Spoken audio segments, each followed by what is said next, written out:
Hi, my name is John Petrucci. Welcome to my video. I'm going to be discussing and demonstrating various concepts, ideas, and approaches that have helped develop my style and sound. And hopefully you'll walk away with some insight on practicing and songwriting and developing your overall skills as a player. But before we start, let's make sure we're in tune. Here is my open A string. Get that in tune with your A string and then tune the rest of your guitar to that. I'll see you when you're done.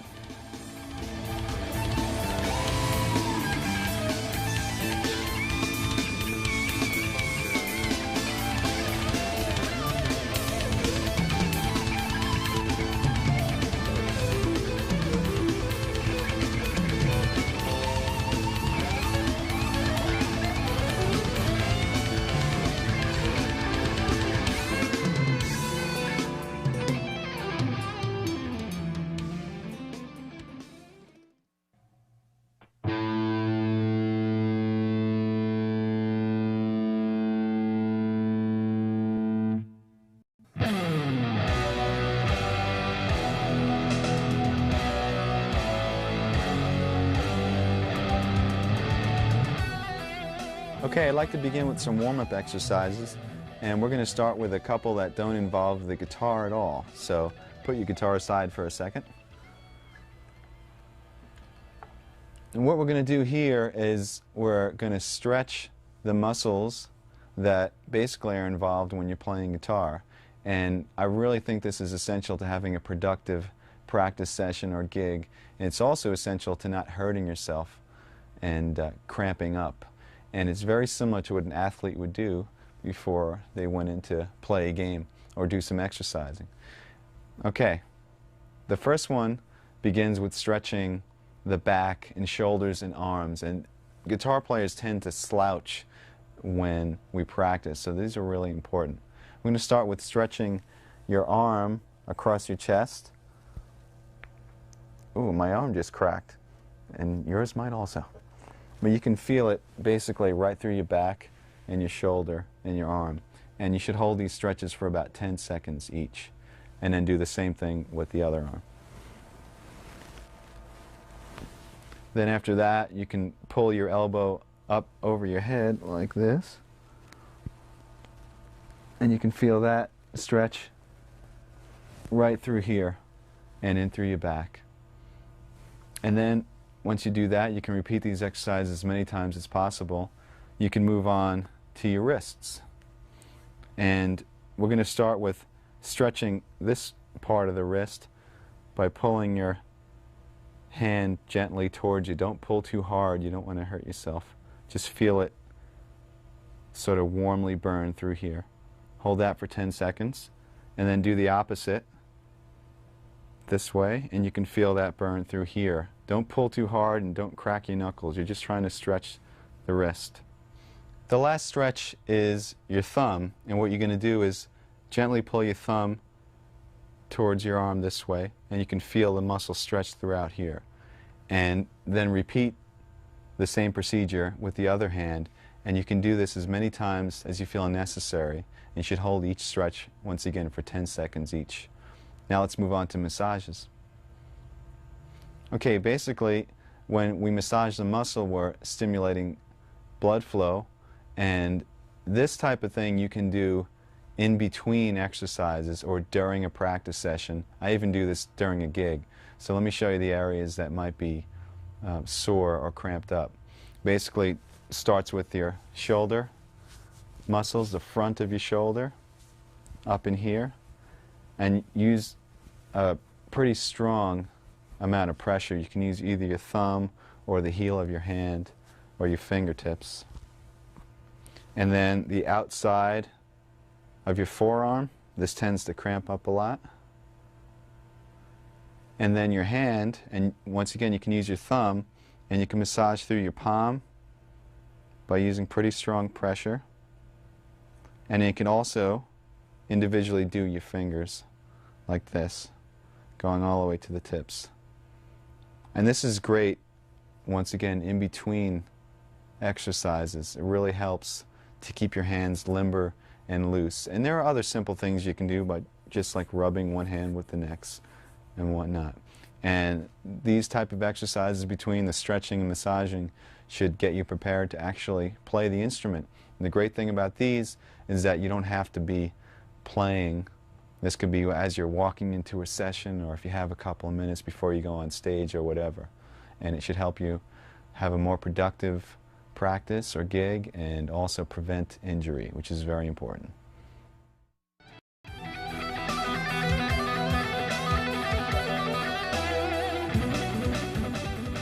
Okay, now I'd like to demonstrate some warm-up exercises as applied to the guitar. So pick up your guitars again. And basically what I'm going to show you is a few exercises concentrating on the stretching and independence of the left hand, and a few exercises concentrating on the freedom and accuracy of the right hand, and then we'll combine the two. Remember, the goal here is not to develop mega speed, but really just to warm up your hands and get them comfortable so later on we can accomplish some bigger tasks. So first let's work on the first left hand exercise.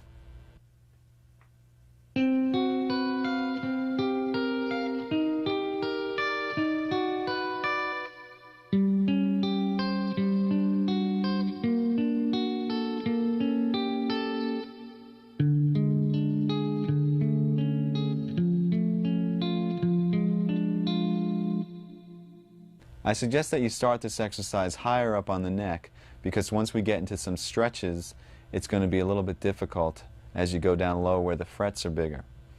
And basically, your right hand isn't really that important right now. I was playing the notes separately.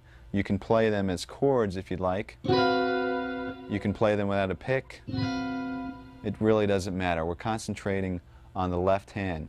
Make sure that the notes ring out clearly, because what we're really working on is the stretching and independence of your left hand. Also use a pretty strong pressure. Now what's happening here is that I'm playing on 4 adjacent strings with a basic chord shape. It sounds pretty ugly. In fact, most of these chord shapes sound ugly, so turn your volume down when you practice. And then we're taking the 2 inside fingers, 2 and 3, and we're reversing them like this. Then we're taking your 2 outside fingers, 1 and 4, and reversing them. And then taking the 2 inside fingers and putting them back to their starting position. The next step is to just move up the chord shape to the next string group. So between the A and the B string, and repeat the same motion, and then move up to the last string group between the low E and the G string, and repeat the same 4 chords again.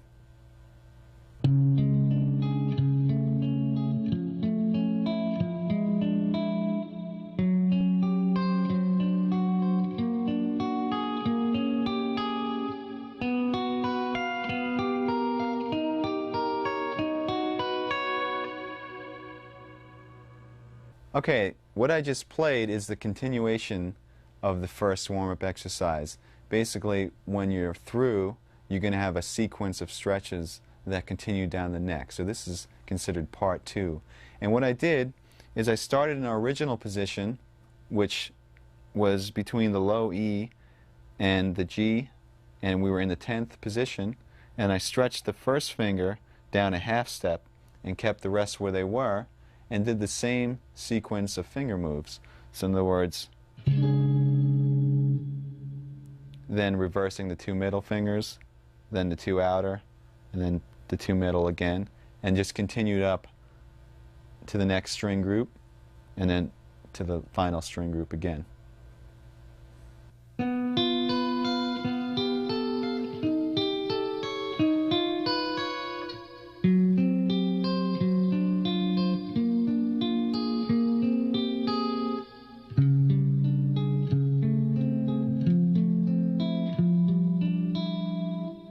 All right, that was part 3 of the exercise.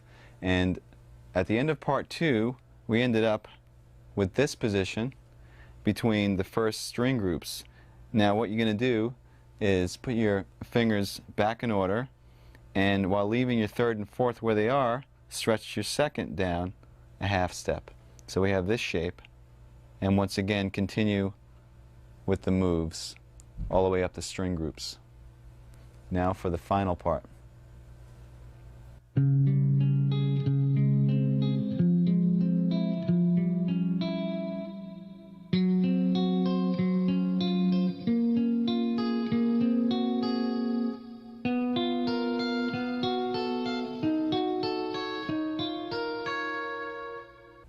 Okay, that was the final part, and if you haven't guessed already, what we did is we moved our third finger down a half step while keeping the pinky where it was.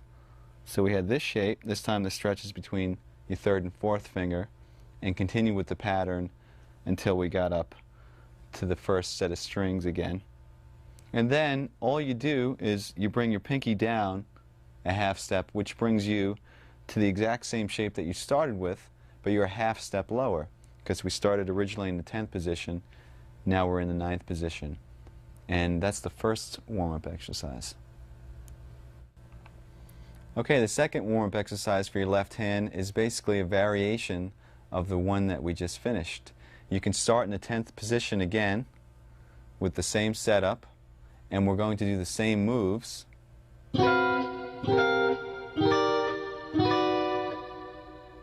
Except this time we're going to do some different stretches with the left hand. And by the way, you don't have to arpeggiate the notes, you can just strum the chords if you'd like.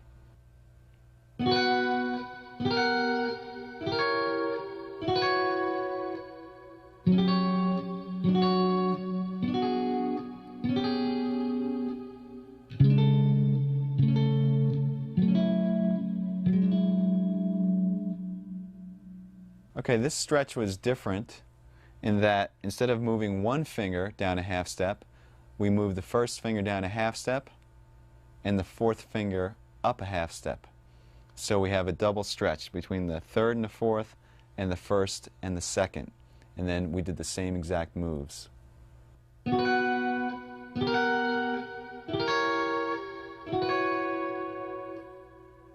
Okay, now we'll do the final variation on this exercise, and this involves yet a larger stretch. Here's how it goes.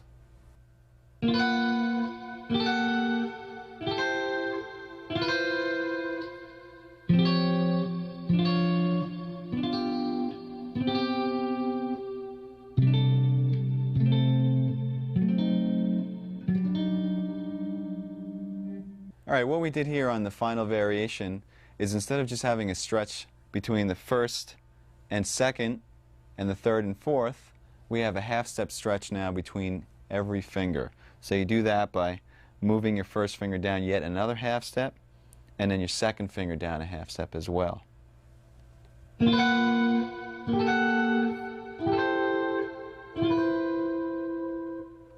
Remember when doing these exercises to make sure that the notes ring clearly and see just how far down the neck you can go by moving downward by half steps.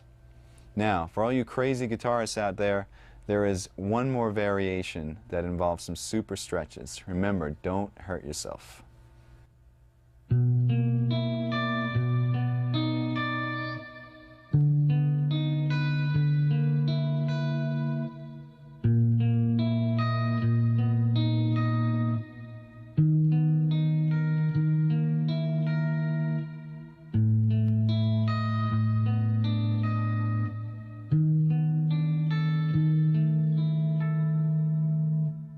As you can see, I started out in a lower position, which made the final stretch a lot more difficult.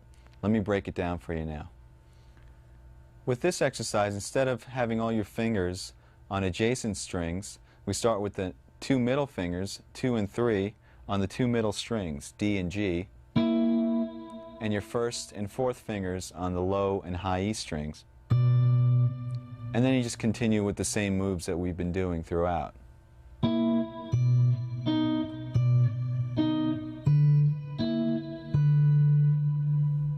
The moves from here should look familiar. We move the first finger down a half step, and the fourth finger up a half step, and then the first finger down one more half step, and the second finger down another half step, creating a full step between each finger for the ultimate stretch. What I usually do is I play these exercises in sequence, one after the next without stopping. I start on the 12th or 10th fret and work my way down chromatically until I can't stretch anymore. Now let's turn our attention to right hand exercises, and you can give your left hand a rest.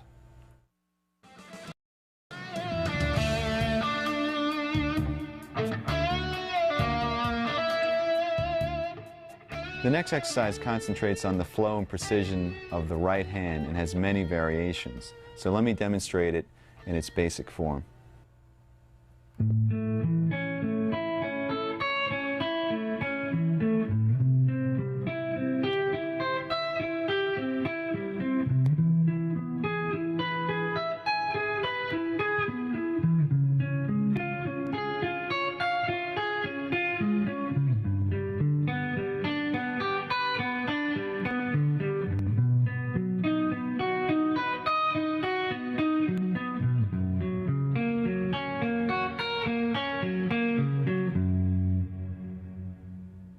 As you just heard, that exercise involved notes that were being arpeggiated intervallically. So let's talk about the left hand shapes that I was going through.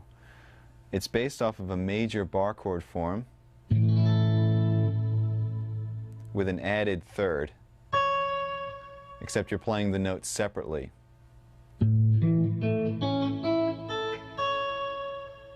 And then we just sort of intervallically disperse those notes.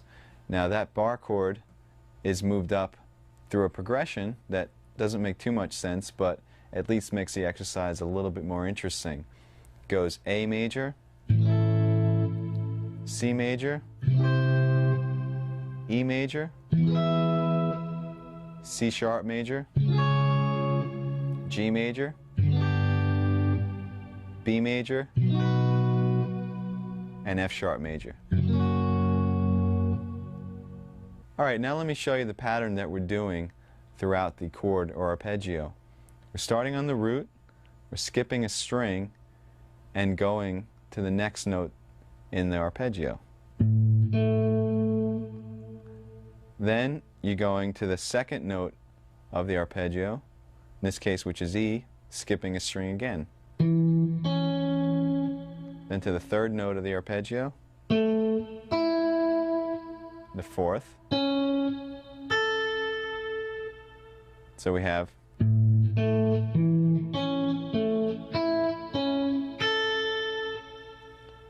remember to pick down, up, down, up, down, up, down, up.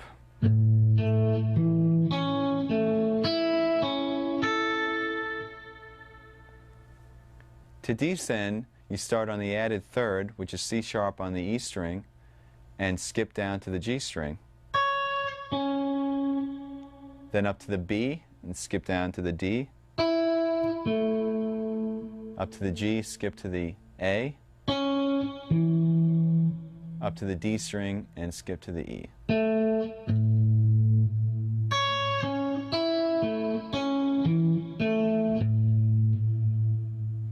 Remember once again to keep your right hand picking consistent. Down, up, down, up, down, up, down, up. Don't let that falter at all. So here's what it sounds like when you combine the two.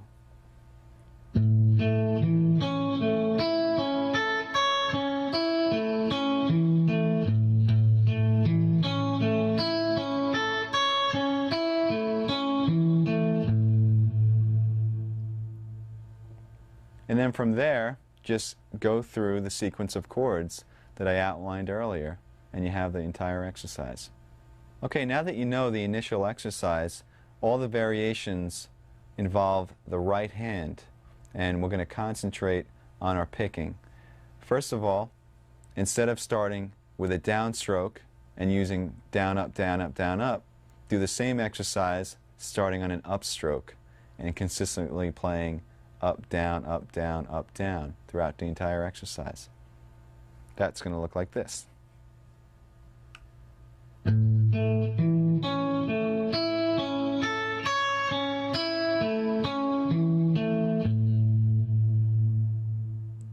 It might be a little bit more difficult at first, but the reason we're doing this is so in any situation you'll be able to pick.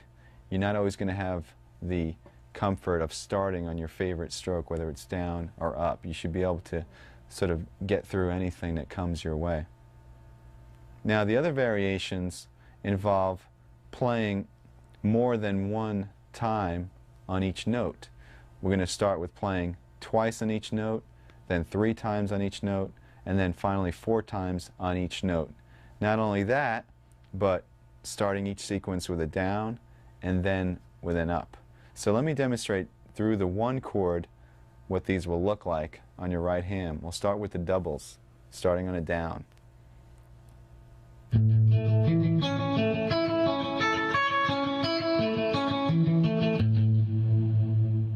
Then double starting with an up.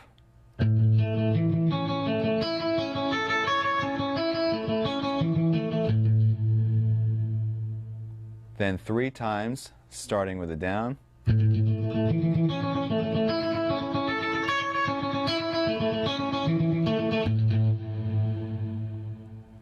Three times starting with an up.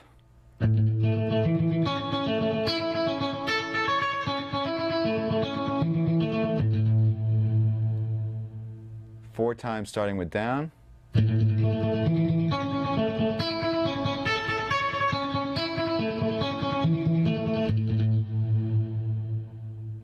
And finally 4 times starting with an up stroke.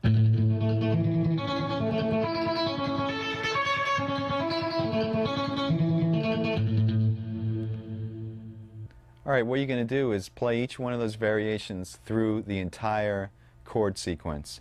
Just remember to keep the notes very even, and also to keep that consistent alternate picking, especially when you're playing triplets, going from one string to the next, because there's an odd amount of notes per string. Really watch that you are keeping a consistent down, up, down, up. Now let me demonstrate what it would sound like playing 2 notes per string through the entire sequence, just so you can have an example.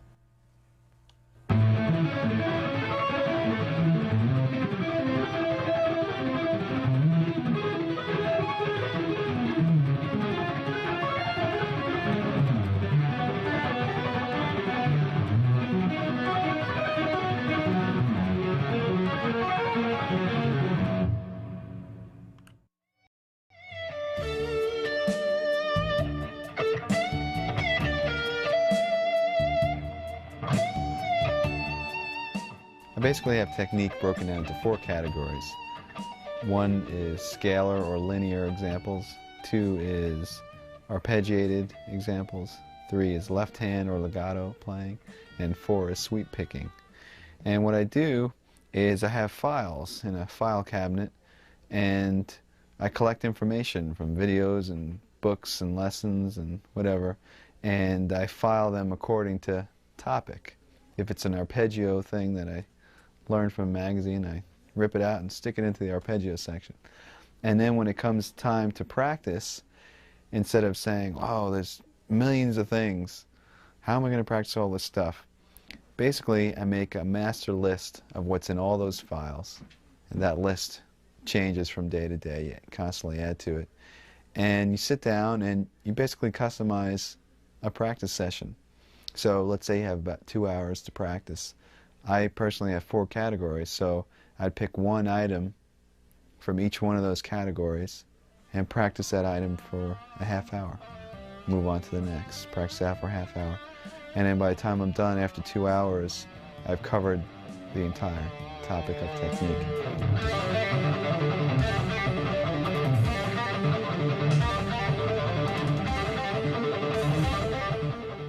Okay, now that we concentrated on the left hand and the right hand individually, let me show you a few exercises that are equally effective for both hands.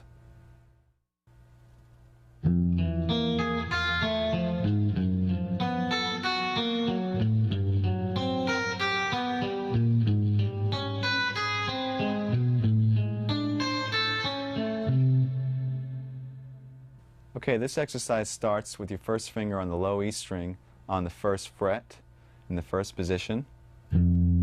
Skips over the A string, goes with your second finger on the D string on the note E, and then your third finger on the G string on the note B flat, and your fourth finger on the high E string on the note A flat, and your right hand is picking, once again, down, up, down, up.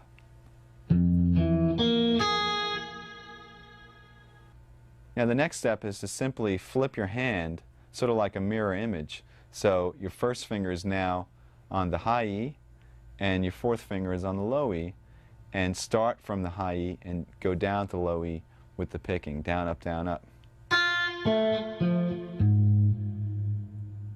And combine the two.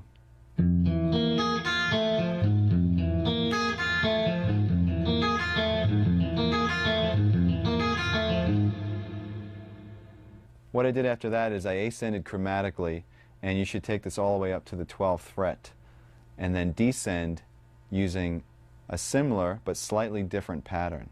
Here's how it goes.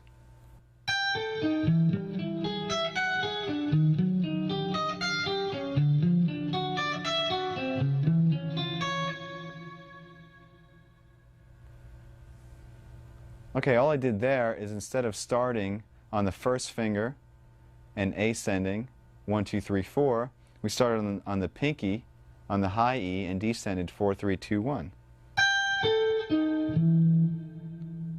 Once again picking alternately, and then we reversed that image like a mirror and started on the fourth finger once again on the low E.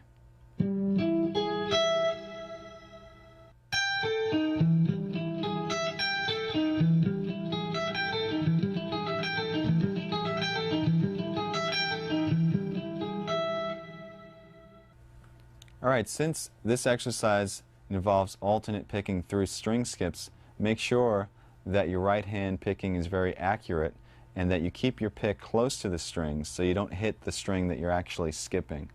It's called efficiency of motion.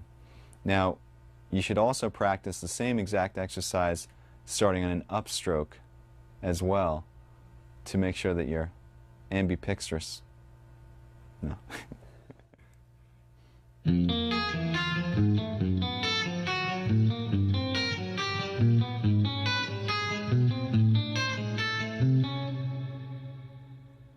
That was a slight variation on the exercise that we just did.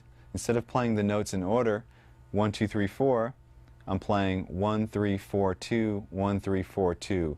And the notes and skips are exactly the same. Make sure you keep the picking alternate. Let me show you now the descending version.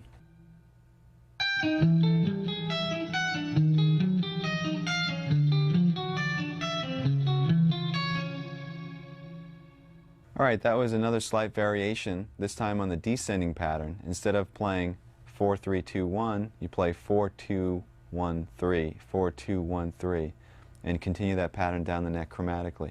Remember to keep your picking alternate the entire time. And that will wrap up our warm-up exercises.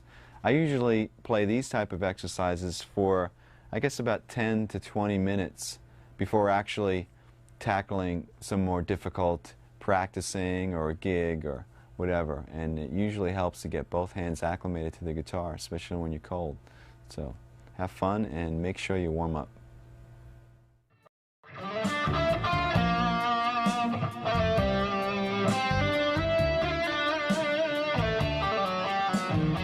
In order to realize our creative visions, it's essential that we develop the craft of our instrument, which leads us to the area of technique. I'm going to show you a whole bunch of different exercises that concentrate on developing speed and accuracy. Now for me, the most effective tool for developing these areas is the metronome. Whether that metronome is a simple click or a drum machine or sequencer isn't important. The important thing is that there's a steady and even pulse. Now practicing and playing to a metronome will help you to play accurately at any speed and also show you how to subdivide the beat any which way that you want. Now the first exercise involves a very familiar looking shape. It's based off of an A major scale in the 4th position, 2 octaves. So let me show you that fingering first.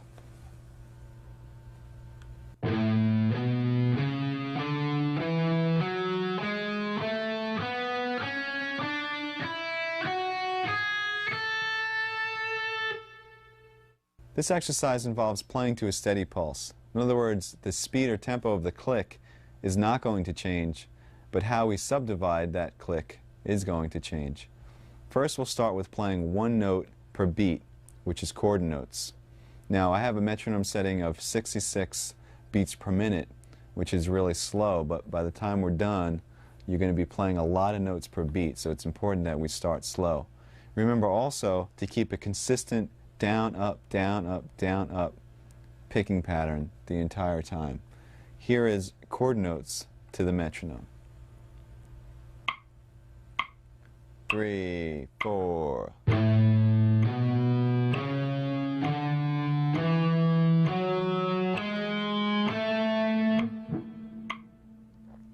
Now when you're playing this, remember, it might seem easy, but really concentrate getting even spacing between all those notes. It's actually more difficult when you have a lot of space in between the clicks.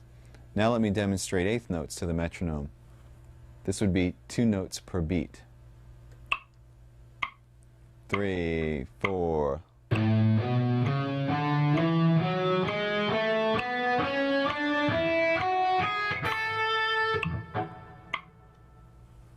And now triplets, which is 3 notes to the beat. 3, 4.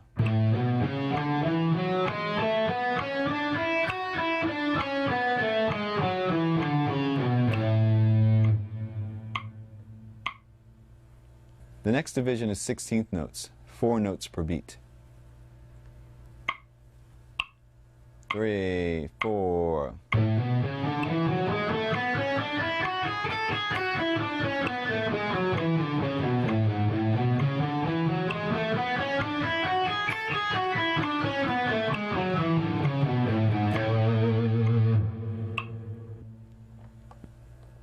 Now we're getting a bit faster. The next division is 6 notes per beat, or 16th note triplets.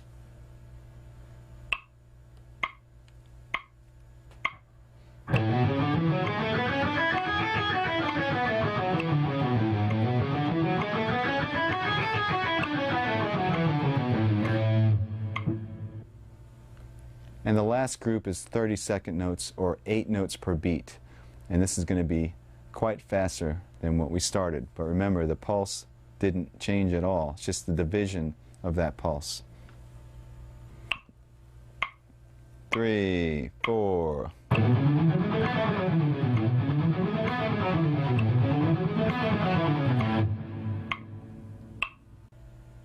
Okay, now that you're familiar with playing to a metronome and subdividing the beats, I'd like to show you how to increase your speed. And what we're going to do here is we're going to develop accuracy at high speeds. The basic concept is you start with a slow tempo on the metronome, play the exercise or example as many times until you've mastered it at that tempo, and then increase the metronome about 8 beats per minute, and then play the exercise over and over at that tempo, increase it, and so on until you get to your desired tempo. I'm going to demonstrate this with an exercise that uses chromatics, 4 fingers in a row, and they're played as 16th notes to the metronome. Let me show you the exercise first, then I'll show you how to develop the speed.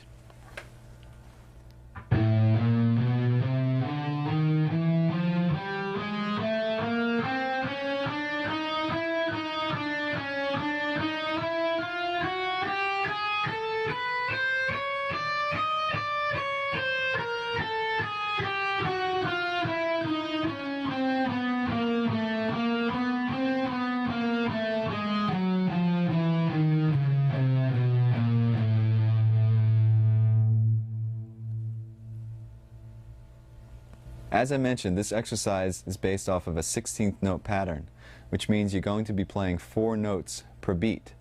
Besides concentrating on getting those notes to fall evenly over each click, you should also accent every 4 notes. In other words, every time the click comes down, accent with a harder pick stroke. So your group of 4 would sound like this.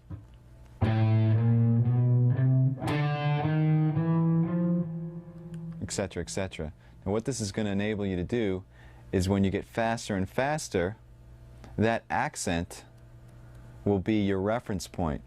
In other words, at a slow tempo, your accent might just sound like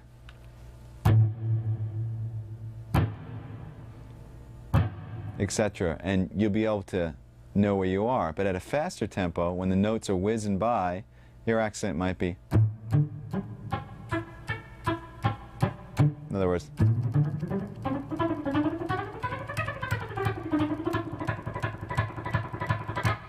and that's how you know exactly where you are when you're playing at fast tempos. So what I'm going to do here is I'm going to show you how I would take this exercise and develop it speed-wise.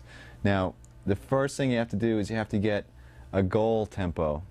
Let's say our goal tempo for today is 200 beats per minute. Now normally I would start this pretty low on the metronome, maybe about 100 or so, and it would take me quite a while to get to 200.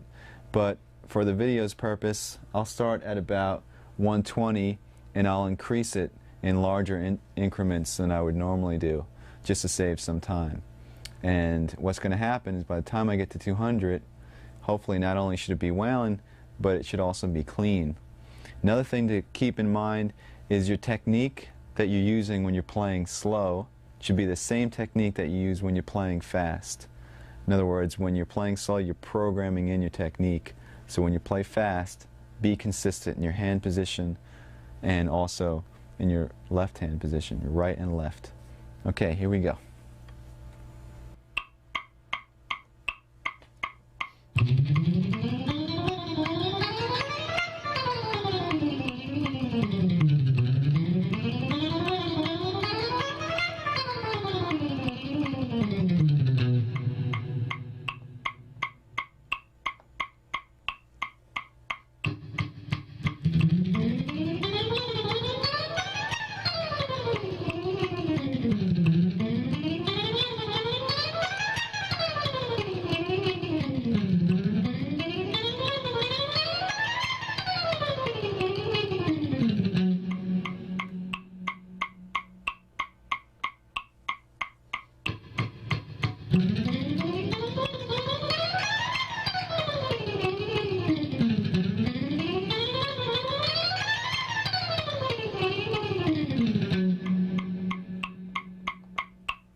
Okay, so we finally reached 200. Now, like I said before, normally that would take a lot longer because I'd go in increments of 8.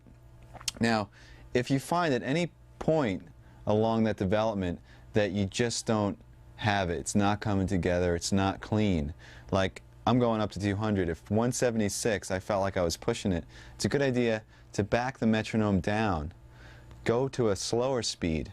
So I was at 200, let's say that was difficult, I'll go back down to about 170. Try to get comfortable there first.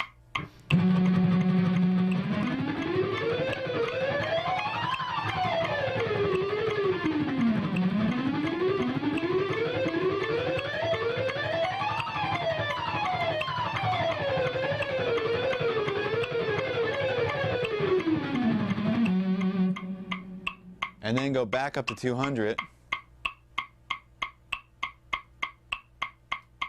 and see how it feels.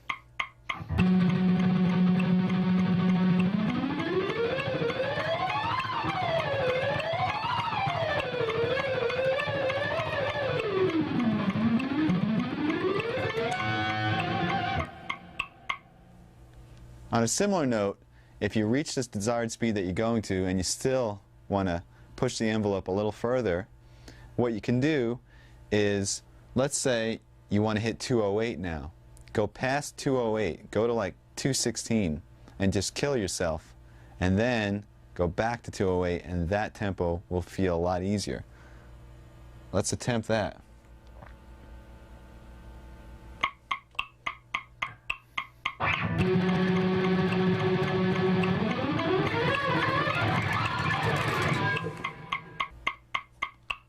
That was very difficult.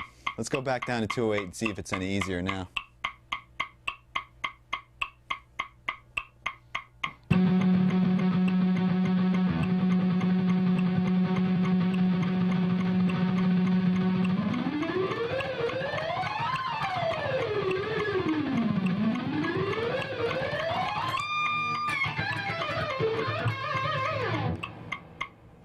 Okay, so it's pretty much there. So you get the idea about pushing the envelope and then going back. Just remember, make sure that you're clean and accurate, and remember to accent the notes as well.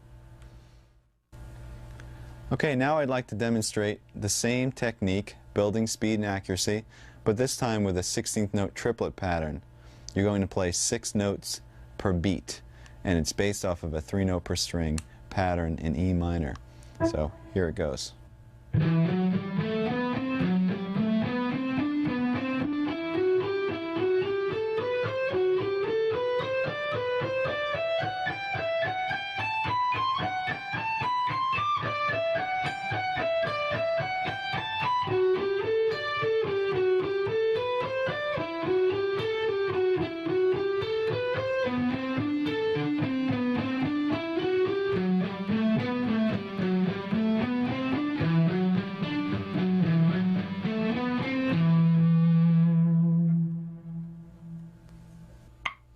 One, two, three, four.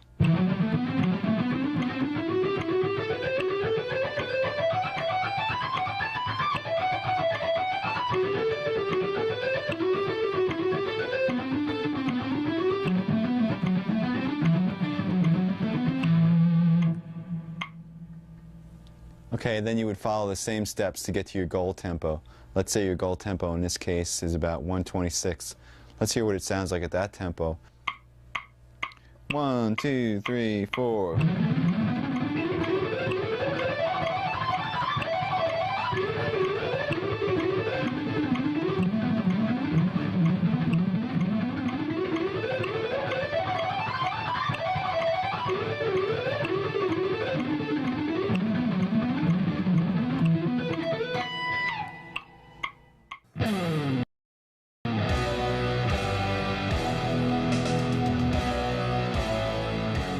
My first band experience technically was actually the first time I even picked up a guitar when I started again when I was 12. And these friends of mine, actually our ex-keyboard player, everybody would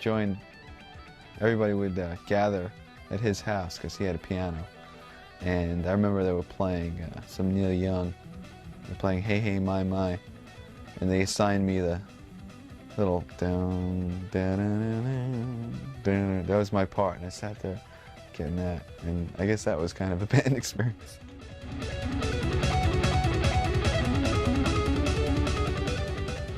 Another good way to develop speed is to work on what I call fragments or segments. That is, if you have a long exercise or passage that's really difficult to play, instead of trying to swallow the whole thing, take bites, work on small sections and develop that section and then connect them one by one until you have the big picture. This way you can concentrate on one little thing at a time as opposed to tons of notes. Now I have several examples of what I call scale fragments, and they're little patterns that you just play over and over and over and over, and eventually I'll show you how to develop these into long scale sequences that you can use in soloing and whatnot. So let's start by going through the different scale fragments.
of the examples I just played were in the key of G major. You can play these anywhere on the neck between any two strings. It doesn't really matter. You can practice them chromatically, meaning if you were playing this one, perhaps play it 4 times in each position and then move up a half step.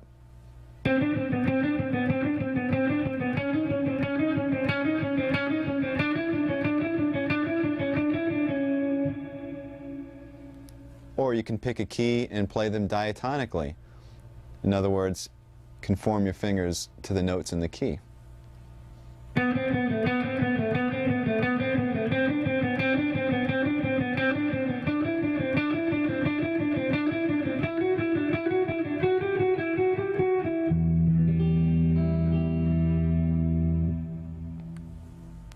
You can practice these scale fragments with the metronome, as we discussed, or there's a couple of other ways to develop speed.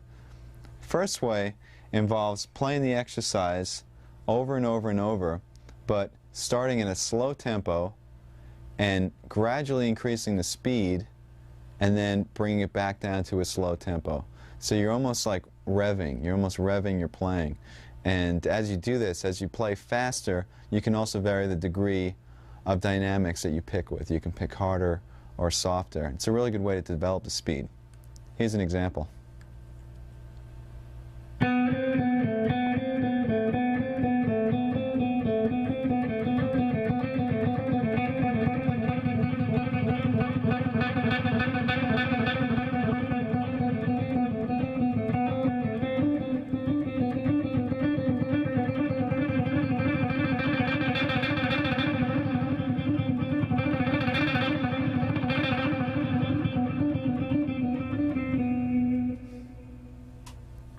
Another way of developing speed is by playing the exercise over and over and over, but this time playing consistently at a slow to moderate tempo and then sort of blasting out a fast tempo only a couple of times. So in other words, you're jogging for a while, then you're going to sprint for a second and then go back to jogging. This is a way to build stamina as well as speed. It sounds like this.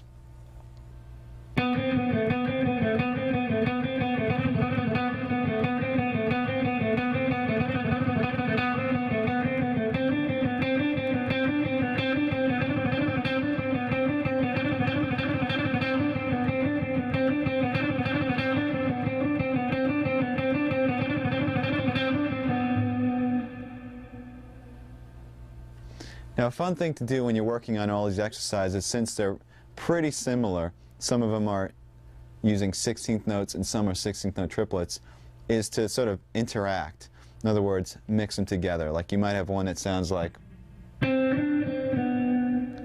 which is what I've been playing for the last couple of seconds. And there was another one that went. There was also another one that went. Try combining some of these exercises randomly and use your imagination. It might sound something like this.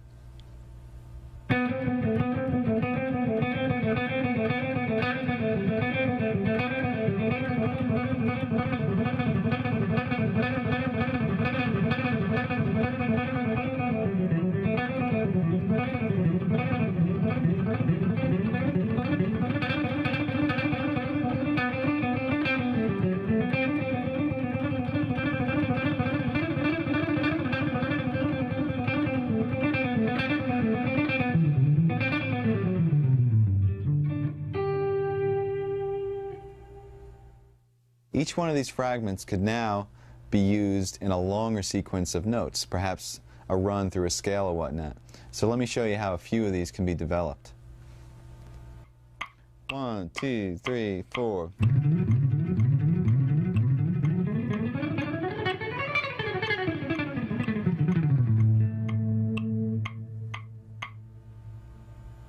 You should recognize the first part of that as the 3-note per string fragment that we did before. Except I transposed it to the key of A and played it through an A major scale.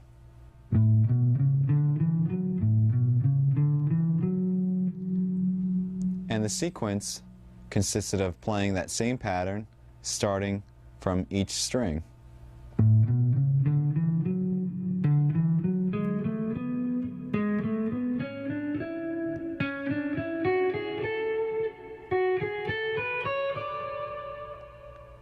And then using the descending pattern to do the same thing.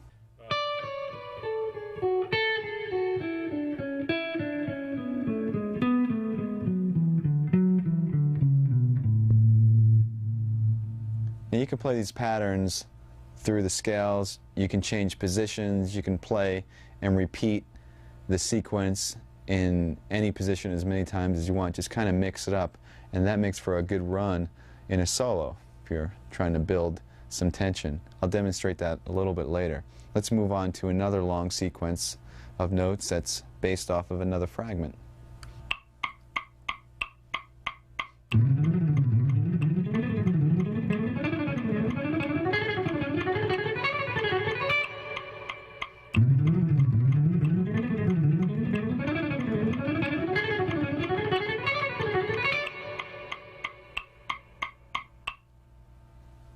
And here's the descending version of that.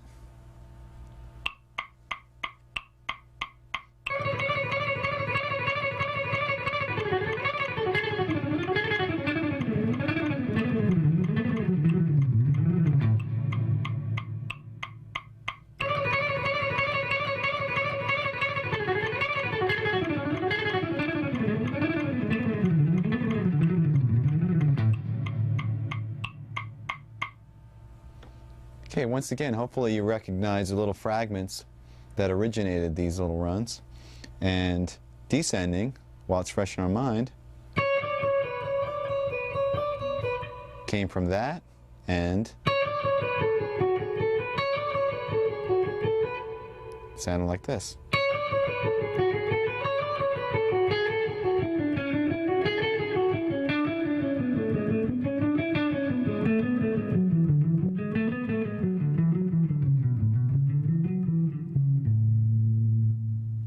And ascending was pretty much the same thing, except starting on the first finger.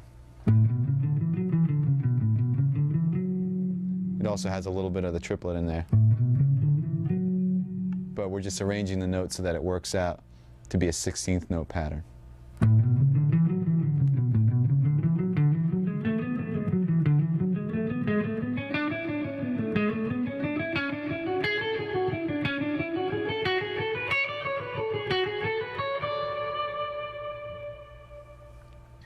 Here's another example using a fragment that includes string skipping.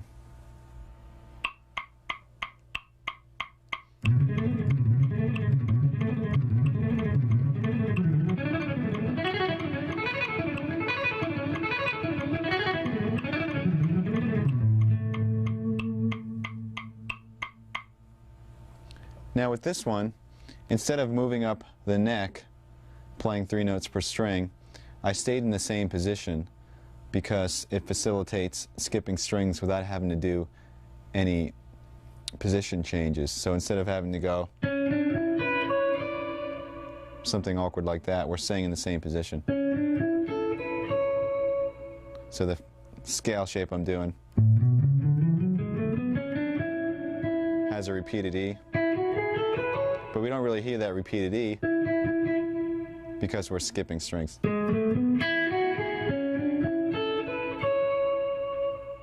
Here's the pattern slow.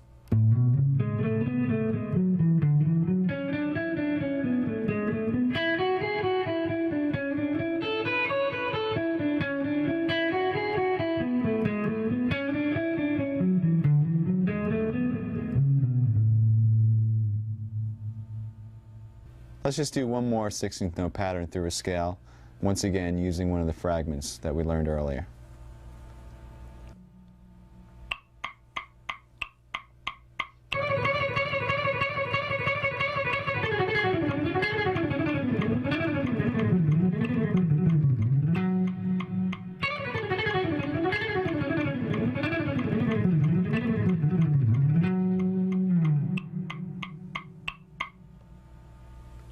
Here it is slow. See if you can recognize the fragments in this one.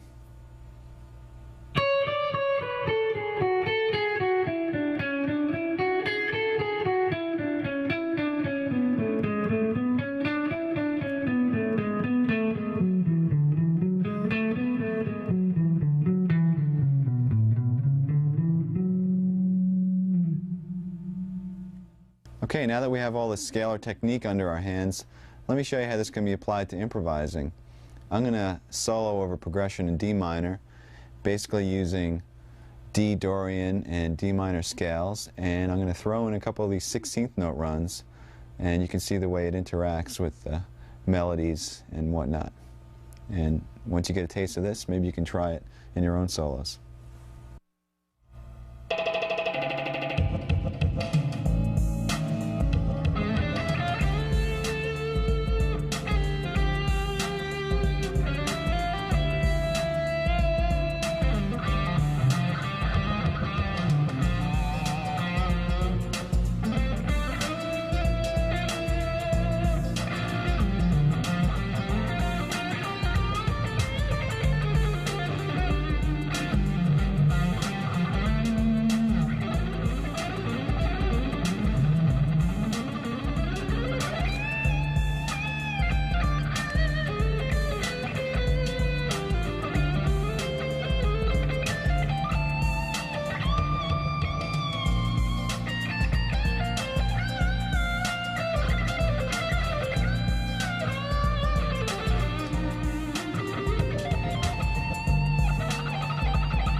When I first started playing, I probably had some of the same typical influences that kids my age had. It's like Black Sabbath and Zeppelin and The Who and Iron Maiden, and then I started to get more drawn towards the guitar players. And as I played more, I was drawn to players that really had unique style. I was really into Rush and Alex Lifeson and Steve Howe with Yes, Randy Rhoads, and then I finally discovered Steve Morse, and my life changed. I heard the Bash for the first time, and I was just like, this is unreal. Got every Dregs album, and started getting into Steve and the Dregs, and Al Di Meola and Alan Holdsworth. I had a similar experience here in Stevie Ray Vaughan for the first time, like just blown away.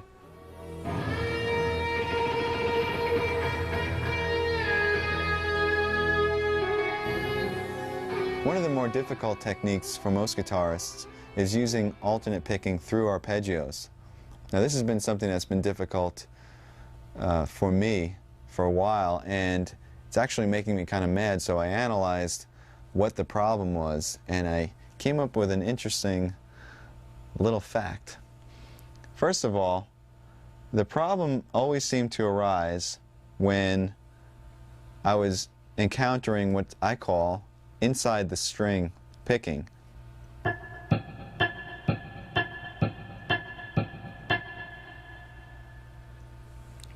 that to me is really difficult because it seems like your pick is kind of trapped in between these two strings, as opposed to playing on the outside of the strings like this,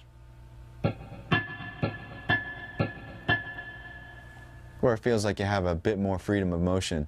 To experiment and see if this is a problem for you, I suggest playing two notes on adjacent strings, let's say A on the G string and D on the B string, and first try picking them starting with a downstroke and then with an upstroke. And let's see how that feels. Try it at various tempos, see how fast you can get it.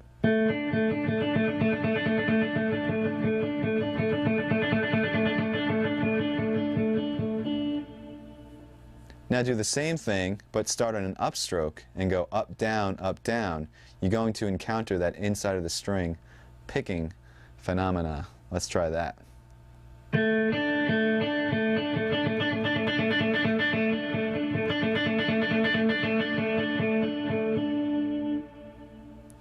Now my right hand immediately starts to tense up as soon as I encounter that inside of the string technique, and I think it's because I feel like I'm sort of trapped and I have no range of motion. This is usually a problem for most guitar players. Some guys have this taken care of, and we'll have to shoot them all. But anyway, how do you practice this? How do you get around this? Well, very simply, you just practice the motion that you're having a problem with.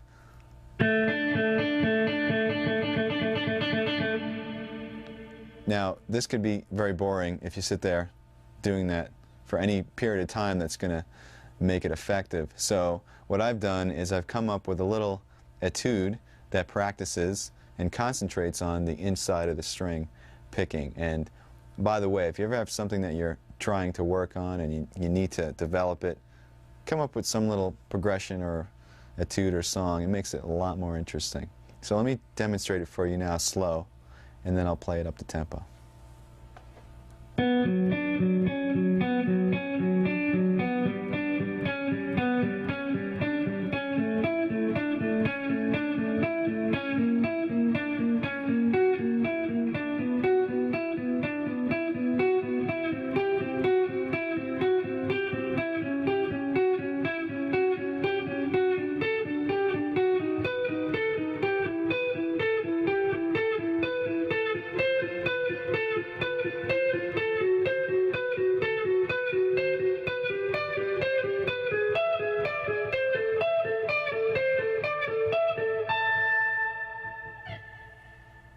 Now I'm going to demonstrate this up to speed with the metronome.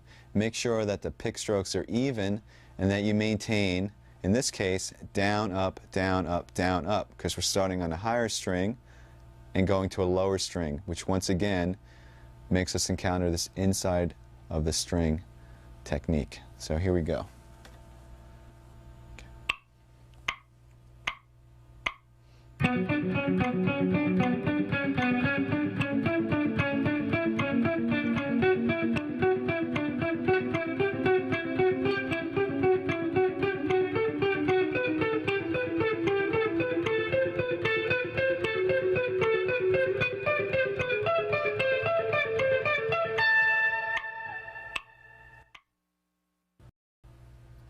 Now that exercise specifically narrows down the problem and concentrates only on that problem.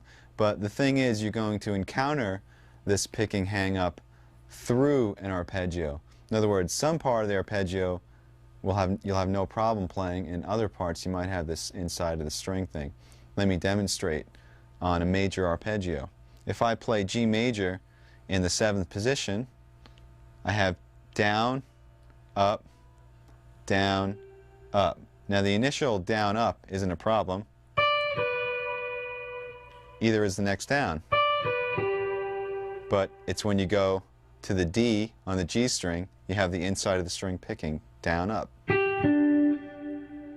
So in order to play that quickly, you're going to have to overcome that little problem right there.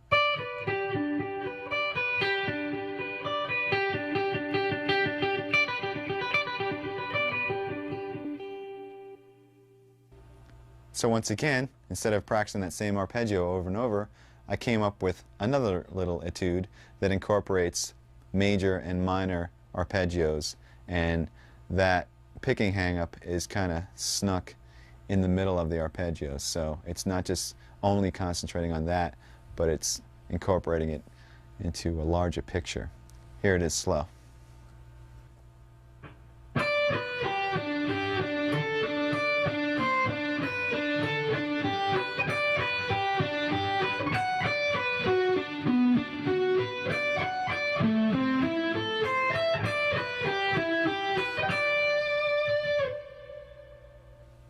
Now I've added an extra challenge to this one because not only are we working on the picking hang-up, but we're skipping strings while doing that hang-up. Let me show you where that happens.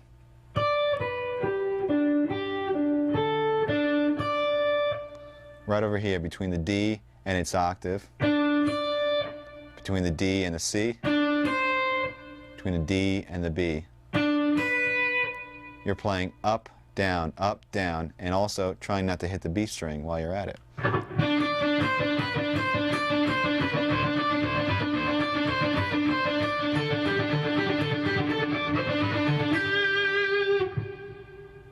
Here it is up to tempo.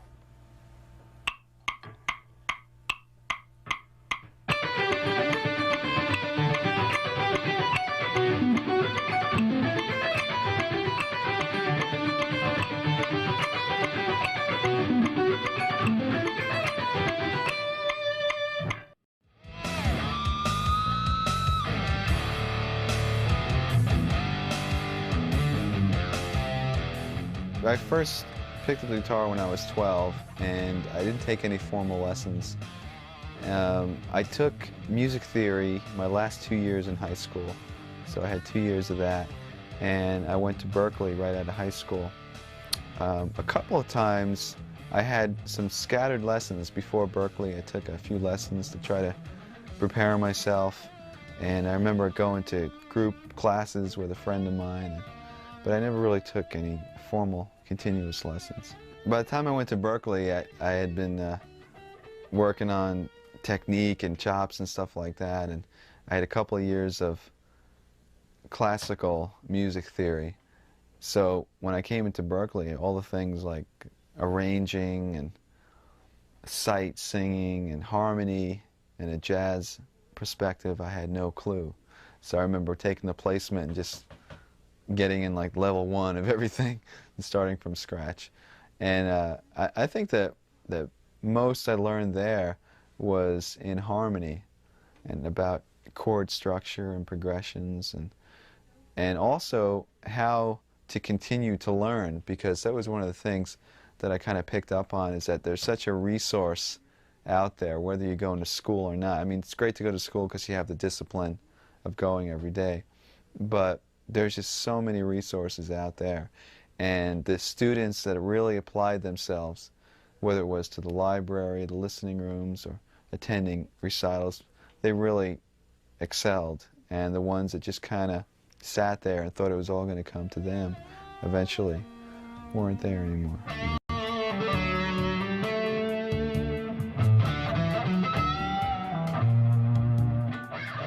Now I'd like to concentrate on left-hand strength. What we're going to do is we're going to work on some scale fragments once again, but instead of picking them, we'll play them legato. In other words, we'll use all hammer-ons and pull-offs. And basically, I'm going to show you a couple of different patterns, and then I'll show you how to practice them. So let's start with the legato patterns.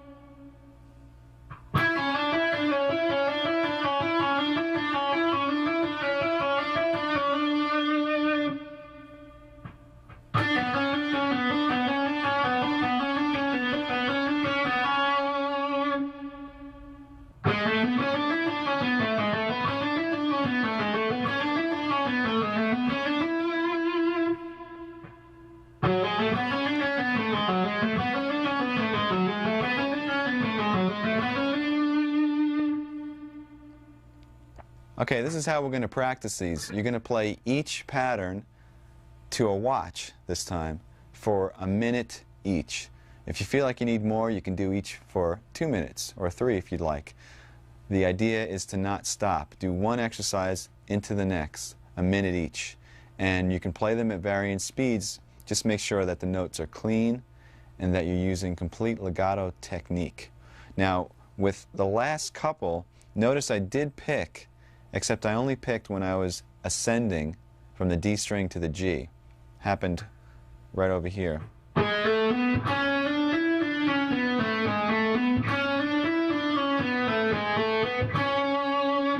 So in this case, it was on the C sharp. That's the only other time you're going to pick. Also, when you practice these, you don't have to stay in the positions that I just showed. You can practice them on any string. You could stretch your fingers out.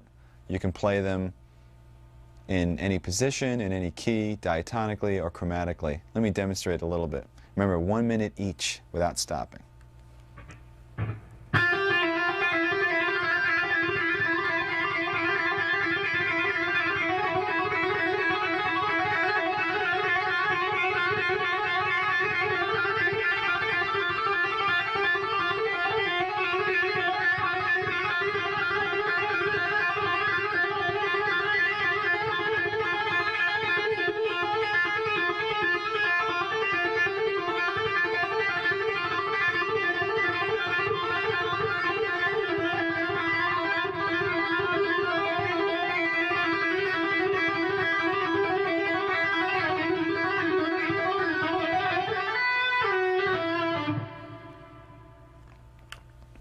That's the idea.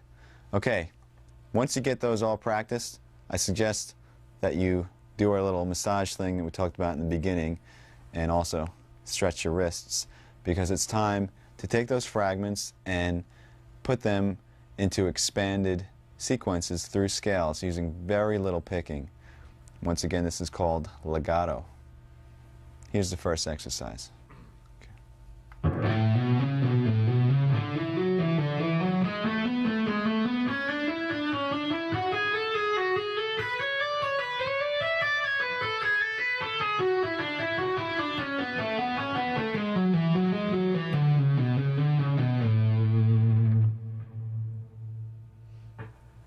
Okay, basically what I did is I took one of the fragments, the one that went like this,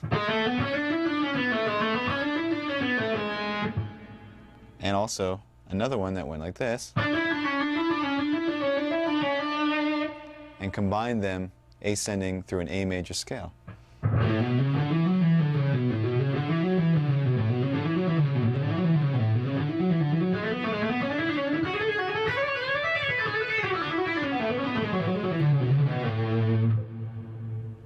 Descending, we shifted up to the next position in the key and worked our way back down the scale. Let me play the two scale positions by themselves, just so you know what they sound like straight through.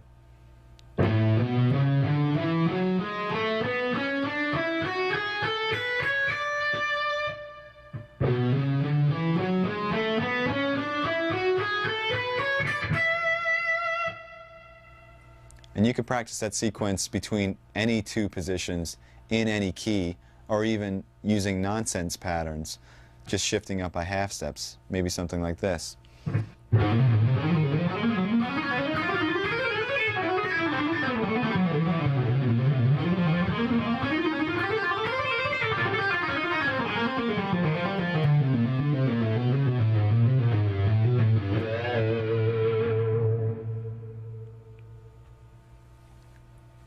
Now let's hear the original pattern up to speed.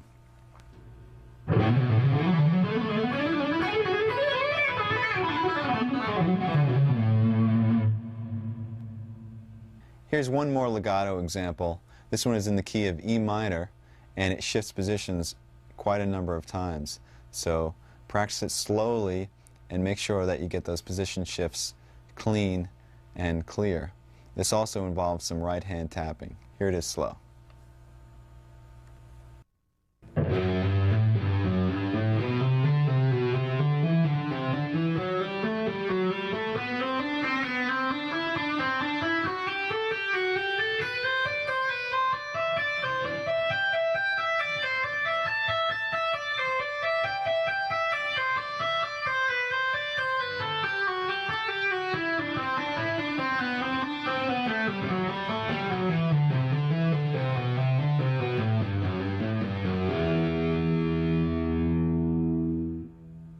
Let's break this down into segments so you can practice each section and then put it all together.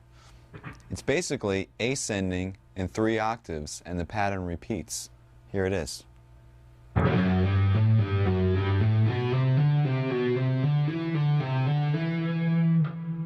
it's starting on F sharp and ending on E, and then starting on F sharp an octave higher,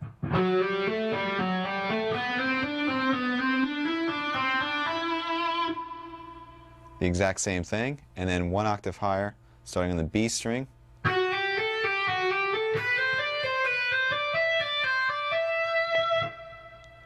So this is a perfect example of practicing segments and then connecting all of them to get the whole run, because you might just want to practice each octave at a time.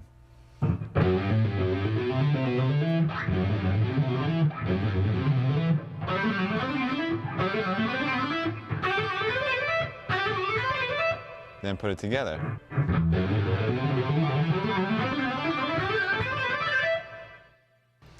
When you get to the top, you're tapping the G on the high E string, and it's basically a double tap. And then you're tapping A, and then back down to G.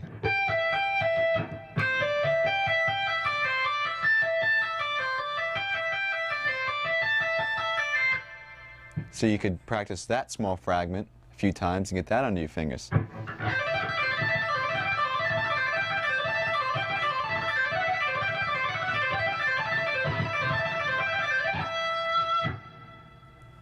And descending, we have another 3-octave pattern.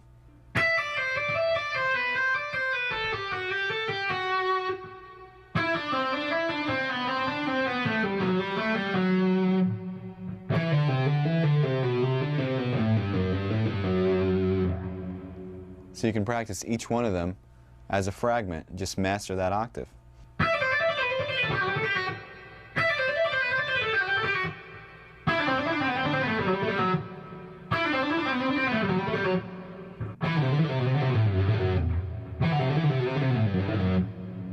And then put them all together.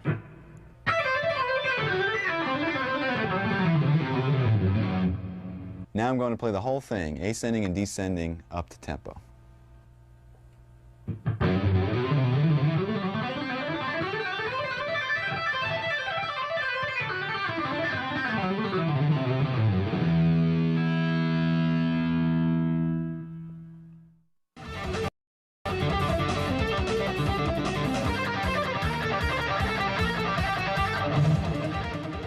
When we first started the band, we were all 17 or 18 years old. So the last album that we just put out, I mean, it's like almost 10 years later. So I think we've all matured as songwriters, and you know, we listen to the old demos and whatnot, and there's bootlegs of those demos and stuff, and it's just like, oh my God, what were we thinking, you know? So the music and writing has definitely evolved.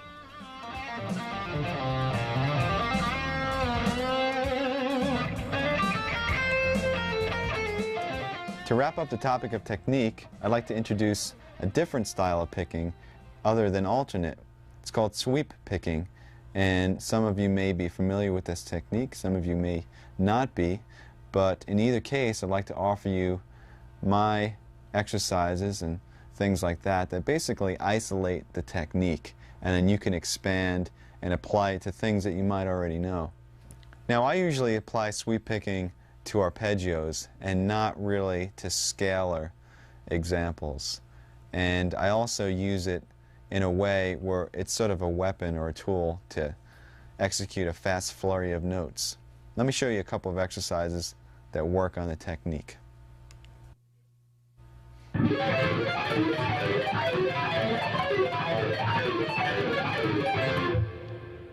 Alright, there's two things to keep in mind when working on this exercise.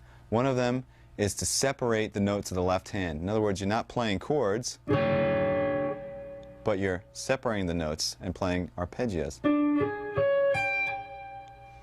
And also, with the right hand, you want to separate the notes as well. In other words, don't strum them all together, but push down on the pick so it knocks into the next string, sort of falling from string to string. You don't want to make separate motions like this. You want to push the pick down, down, down, down, and then up, up, up, up, pushing against the strings. Now you can actually mute the strings and work on just the right hand.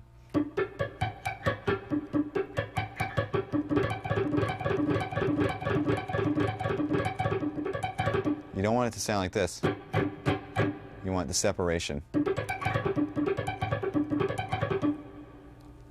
The left-hand pattern is very similar to some of the warm-up exercises we were doing. It involves 4-finger mirror type shapes. It starts 1, 2, 3, 4. then reverse, and go 1, 2, 3, 4 again, starting on the high E. Move up a half step and play 4, 3, 2, 1 from the D to the E string. Do the mirror image and play 4, 3, 2, 1 from the E to the D. Here it is again.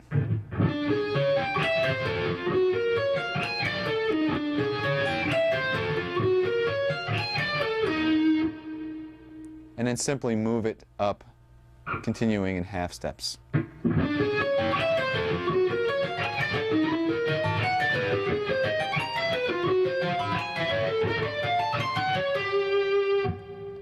You can also play this on different string groups if you want.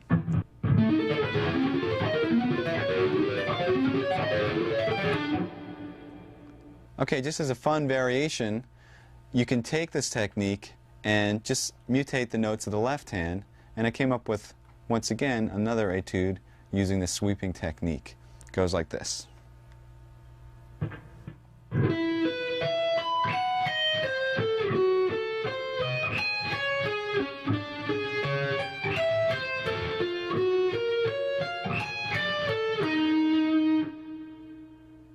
Here it is played to the metronome at 176 as 16th notes up to speed.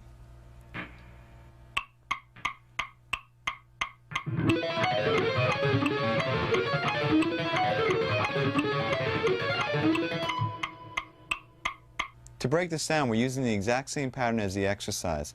In other words, 4 notes ascending and 4 notes descending, and then doing the same thing starting on the pinky, except I just changed the notes.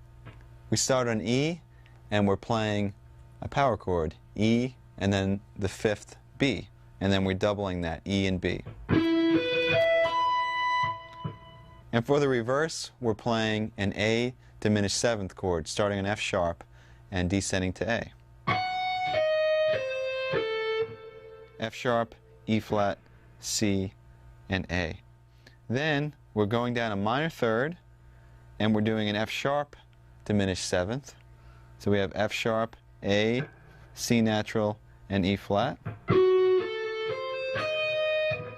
which is actually the same thing as an A diminished 7th in another inversion.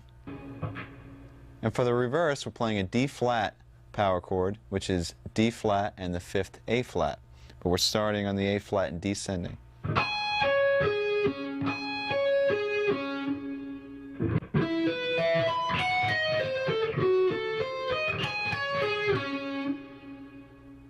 And to finish it up, we're doing the original exercise.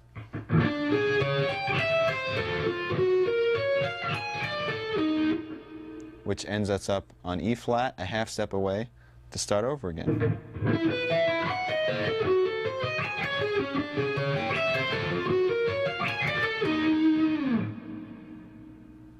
Here's one more sweep picking exercise. This one's applied to arpeggios. Let me demonstrate it for you slowly.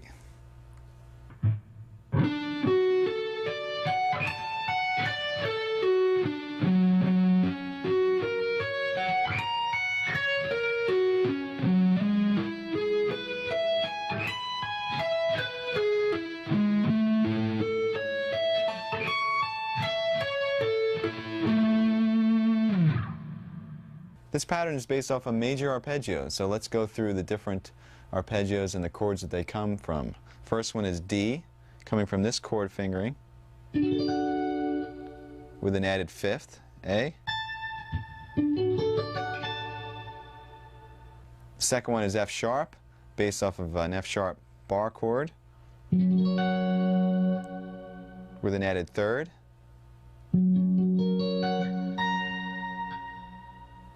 The next one is E major, based off of this chord form, once again with an added 5th. And the last one is A major, based off of this bar chord with an added 3rd.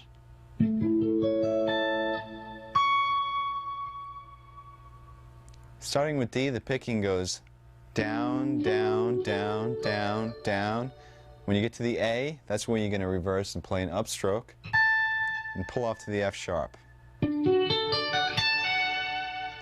and then the rest of the arpeggio is descending using all upstrokes.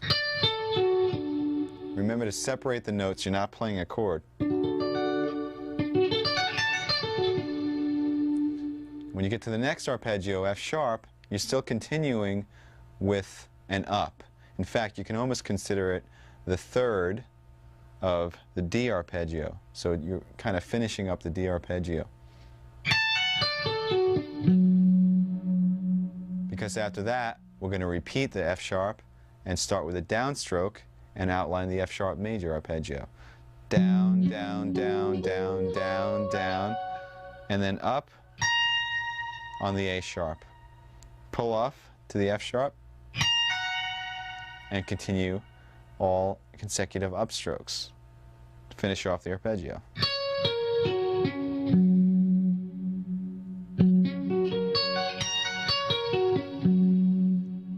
So from the D to the F sharp, it sounds like this.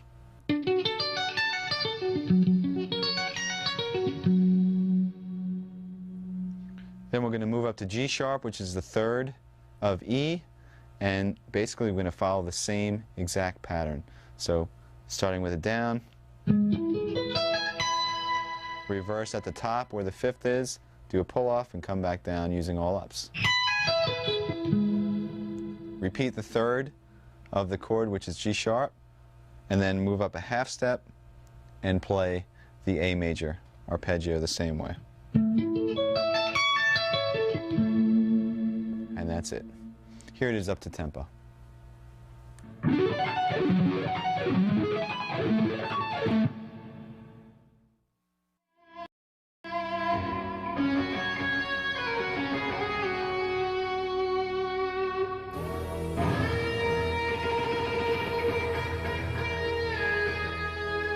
The majority of our writing process is together as a band. Somebody usually has a progression or groove or an idea, and they bring that in, and it's basically we just jam on it. We set the tape recorder and just kind of go for it, and out of those jams some solid ideas start to happen, and we start working on arrangements, and before you know it we have a song.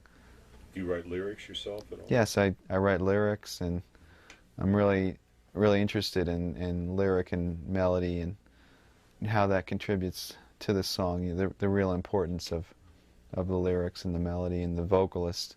The cool thing is that all of us were basically influenced by the same bands, and a lot of them happen to be progressive, like Rush and Yes and the Dregs and Genesis and even Zappa's music. So when we all got together at Berklee, it just kind of naturally came out, this type of music in Odd Times, and even you know, using the harmony that was a little bit more experimental or creative and whatnot. And it was just kind of a natural direction for us all.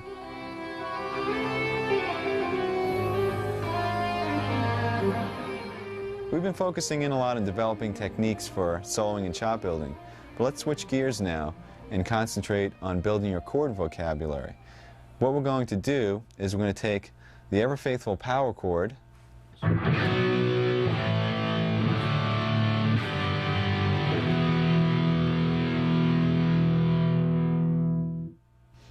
by adding certain notes to these chords. We're going to mutate them, and we're going to add some colors and drama into basic chord progressions. So let's first make sure everybody knows what the power chord is. Basically, it's a two-note chord consisting of the root and fifth. For example, a B power chord would consist of B and the fifth F sharp. Now you could expand and you can double the B, or you can put the fifth in the bass, which makes the chord sound even heavier, so the F sharp will be below the B. This is really effective.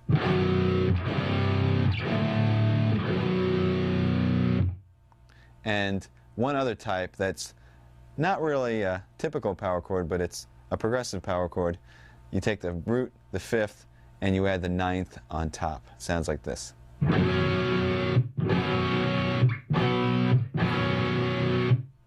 To explore this topic a little bit further, you have to understand two things. First of all, which notes can be added to the power chords, and second of all, how those notes affect the name of the chord and also the function of the chord in the progression. First of all, we have the root and fifth, what you see as an example.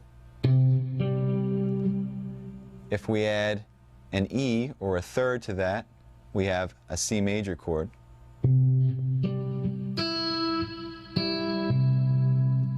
If we add an E flat to that, which is a minor third, we have a C minor chord.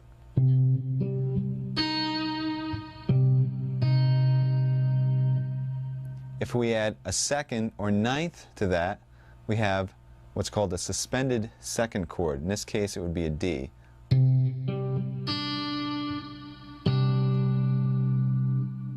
If we add a fourth to that, we have what's called a suspended fourth.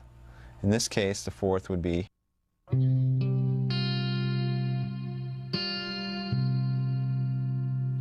All of those chords added one note to the power chord and drastically changed the sound.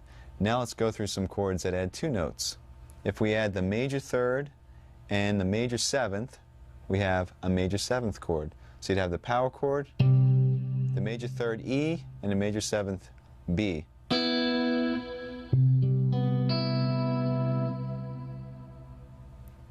If we add the minor third and a flat seventh, we have a minor seventh chord. In this case, it would be an E flat and a B flat added to the power chord.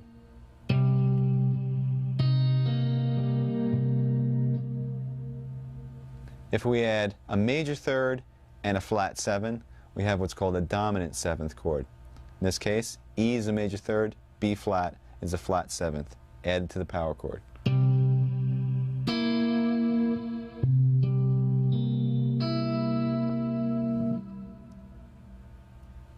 And now there are a couple of chords which I call add nine chords. What they are major and minor chords. So we're going to have a major and minor third added, and on top of that, the ninth as well. A major add nine would add a major third E and a 9 D.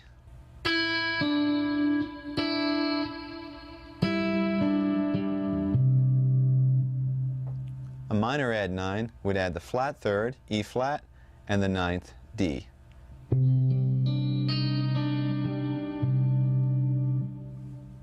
Now let's talk about how the 11th added to the power chord changes the name. We'll keep the major third, and we'll add an 11th, and we end up with a major add 11th. Here's the power chord, here's the major third, here's the 11th.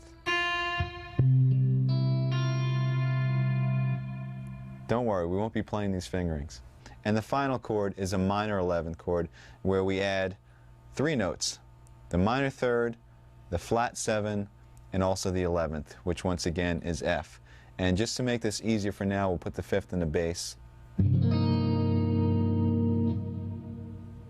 Now what this new information allows us to do is to take a simple chord progression that you wrote, maybe you have a great melody going, and develop the sound of the chords to add some spice. Let's say the chord progression we have is all power chords A, F to G. Very, very typical.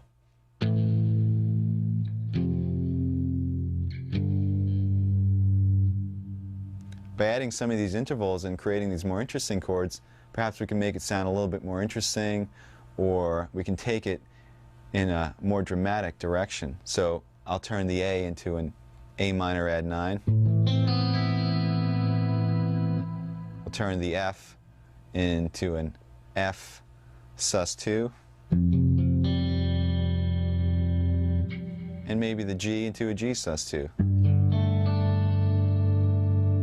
So what started out as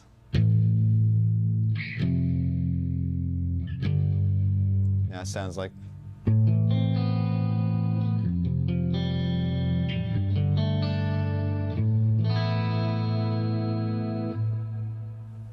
that's the basic picture. Now, unfortunately, when you're trying to play this stuff loud and heavy, it's going to sound pretty bad because of the dissonance of the intervals. I know you don't want to hear this, but I'll demonstrate.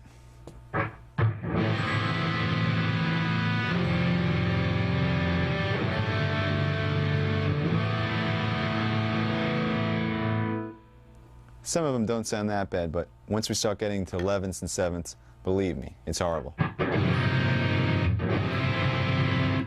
People will cringe. So here's where orchestration comes into play. What we're going to do is we're going to divide the part up into two separate parts. And you can do this when you're recording, or you can do it in a band. If you have a bass and guitar, you can divide the parts up. Or if you have two guitar players or guitar and keyboards. The concept is one guy plays the power chord, or the root and the fifth, and the other guy plays the added tension. Sometimes it's either one note, sometimes it's two, sometimes it's three. So I have a couple of examples that demonstrate how, in our case, open strings added to power chords will create some interesting sounds. So let's go through the different chords we can create, and then we'll make a little song out of it.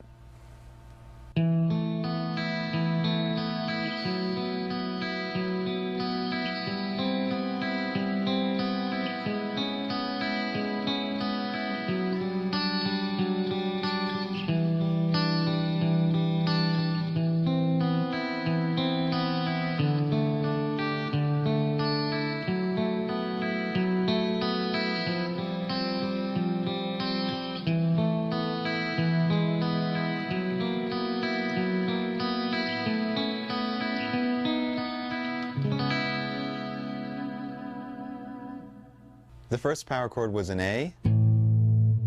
We added a second to it, and it created an A suspended second. Second power chord was a B. We added a fourth to it, and we created a suspended fourth. The third power chord was a C. We added a major third and a major seven, and it turns into a C major seven. The next power chord was a C sharp. We added a B and an E and created a C sharp minor seventh. The next power chord was a D with the fifth and the bass. We added on a major third and an 11 and created a major add 11 chord. The next chord was a C. We added on a D and an E, and we created a major add 9. The next chord was an A. We added on a C and a B, which is a minor third and a ninth, and we created a minor add 9 chord. Next chord was a G. We added on an A, and we created another suspended second, G sus 2. And the chord after that had F sharp by itself in the bass, and we added on a D, an A, and an E. So what we have created is a major chord with an added ninth, but the third is in the bass. Next chord was an F sharp. We added on an A, a B, and an E, and we created an F sharp minor 11 chord. Chord after that was an F. We added on a G, and we created an F sus 2.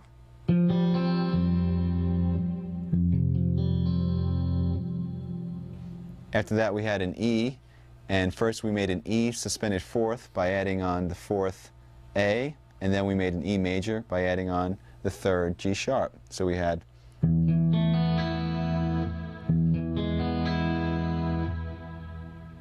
the next chord was an F sharp. We added on an A sharp, a B, and an E, and we came up with an F sharp 7 add 11. The chord after that was an A. We added on a B and a C sharp to create a major add 9. And the second to last chord was a B, and we added on a D sharp and an E to create a major with an added 11th. And we end the whole thing up on a C sharp minor 7. Okay, so I'd like to demonstrate with the sequencer what this sounds like with the two parts divided up. So I'll play with a heavy sound, the power chords, and the sequencer will play the picking part that I demonstrated before. And instead of having an ugly mess trying to play it all together with distortion, we have a nice collaboration of the two parts. And this is great when you're recording because you can add a lot of fidelity. You can have a great heavy sound underneath, and then with an acoustic or a super clean guitar you can do the picking, or that could be piano, whatever. It adds a lot of dimension to your writing. So let's hear what that sounds like.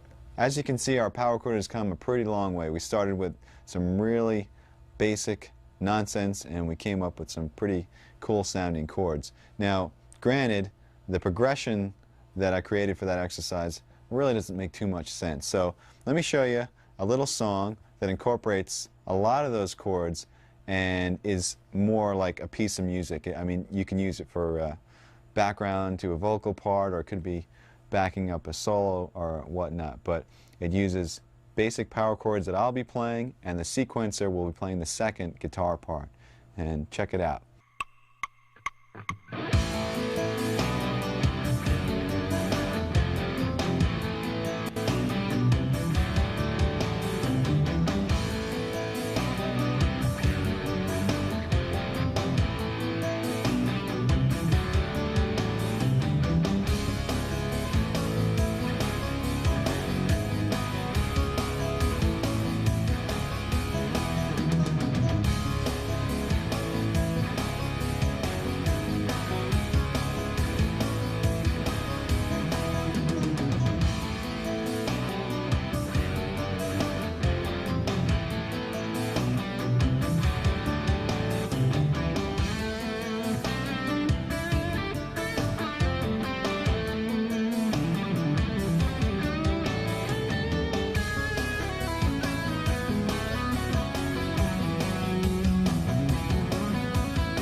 Now, we've created a very vast and dense soundscape by using this technique. We're taking up a lot of space.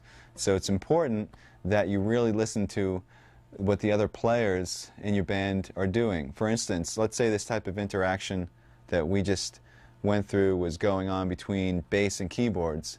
It might not be necessary for you to play a moving part along with that. You might want to choose a soaring melody or some lush chords in the background. The point I'm trying to make is that you should really listen for space when you're writing. Listen for register and listen to what the other people are playing. This way you contribute what's right for the song as opposed to just worrying about your own little part. Remember, the song comes first.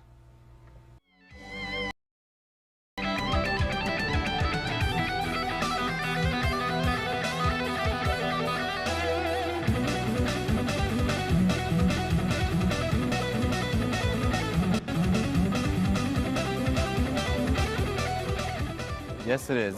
This is my full-blown live setup, and I guess we should start with the guitars. These are the guitars I have on the road. They're all custom Ibanez guitars made of basswood, and as you can see, the paint jobs on 4 of them are really similar, and these paint jobs are by Dan Lawrence, who does some custom work for Ibanez. And basically, I have 2 7-strings. This one is sort of a prototype, and this is a main one that I use.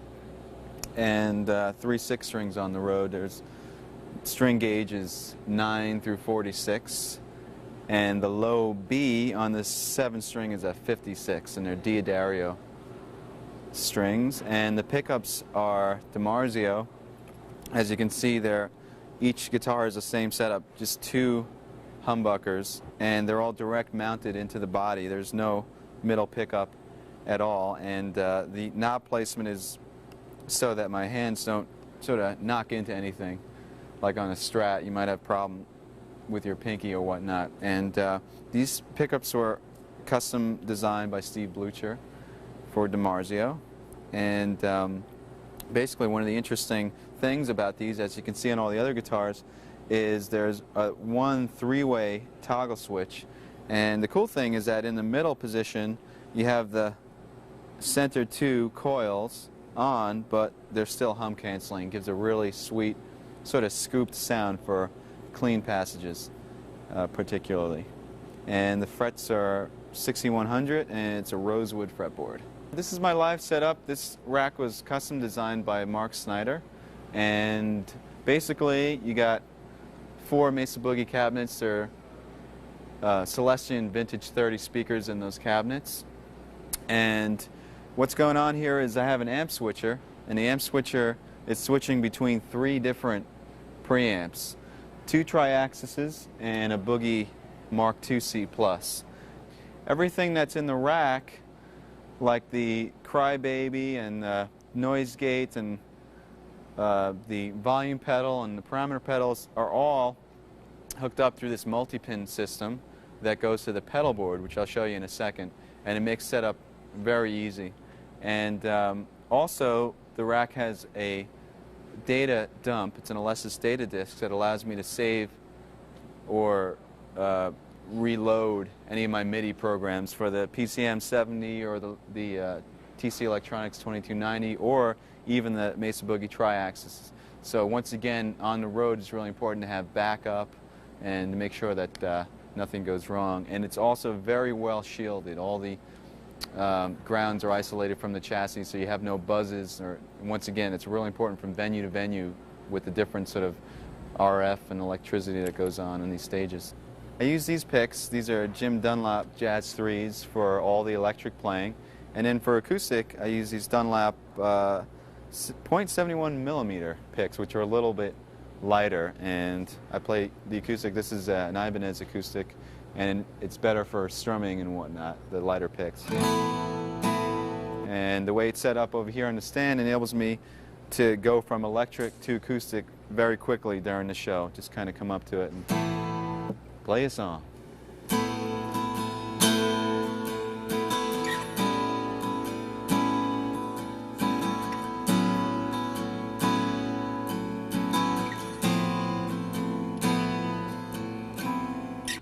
Okay, this is the pedal board that I use live, and this was custom designed by Mark Snyder. Once again, as you can see, here's the other end of the multi-pin that's coming in, and basically that has all your connections for the tuner and the Mesa Boogie Abacus pedal board, parameter pedal, a volume pedal, and a wah pedal, and that includes all the AC. Just one cable right to the rack and to the pedal board.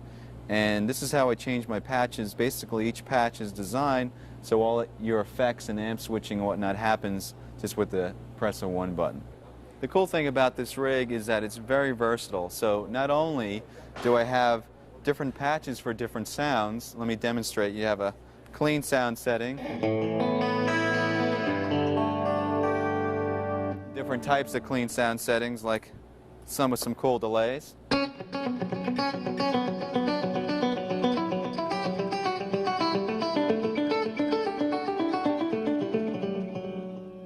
And then we have some basic heavy rhythm sounds.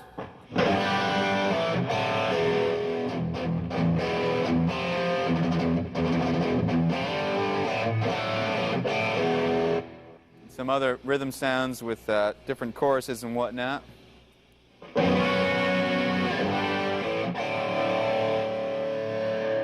And also a couple of cool lead sounds.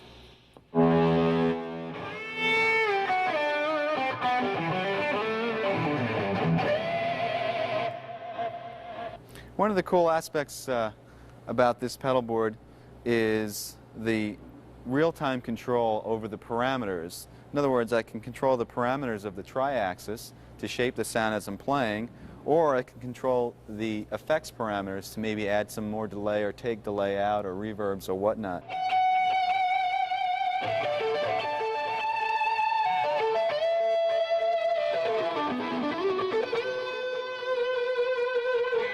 But if you're playing a faster line, you don't want as much around it, so you just ease off the pedal so there's not as much delay on it.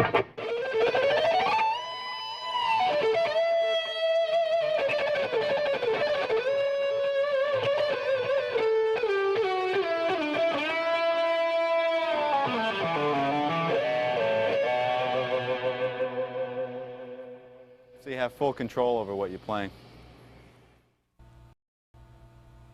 Well, there you have it. We covered a lot of ground in this video, and there's a lot of information to swallow. Just take your time and go through section by section and really try to get the most out of it. The best is to apply what you learn as well. I hope this has been inspiring and that you can use some of these ideas and approaches in your own playing and writing. And I had a great time doing this video. I hope to see you on tour. Bye-bye.